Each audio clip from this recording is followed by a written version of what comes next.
It began with a dog dragging home a human arm. What followed became one of New Jersey's most chilling and misunderstood mysteries. This is the Quarry. The cliffs rise like a jagged scar over Springfield Township, New Jersey, forgotten land where the whispers outlive the wind. On September, the dog's owner, Thomas Manning, followed the trail of the arm to the edge of the cliff. Below, a scene that made him sick to his stomach.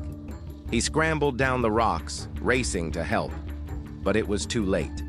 By the time police and paramedics reached the bottom of the cliff, Jeannette DePalma was dead. She had been missing for 6 weeks. Her remains, a patchwork of flesh and bone picked clean by animals, lay sprawled on a makeshift altar of branches and stones. Around her, a circle of crosses, some crude, others deliberate, stared sightlessly at the sky. There was no blood, there were no visible wounds, and there were no answers. Overnight, the quiet town of Springfield turned to rumor. What did the pentagram and crosses mean? Was it Satanists? Was Jeannette a sacrifice? The local tabloids screamed witchcraft. She had been a devout Christian, a girl who carried her Bible everywhere, who sought solace in prayer, who brought communion to shut-ins and the sick, who tried to lead her friends away from drugs and alcohol. But others whispered she'd gotten too close to something she shouldn't have seen, and someone made sure she never spoke about it.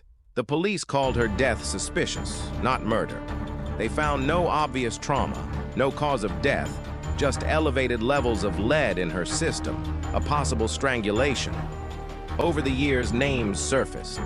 A serial killer, the cult leaders, a man who claimed to see a cloaked figure leaving the quarry that summer. Yet every lead died in darkness, leaving the case unsolved and Jeannette's family without answers.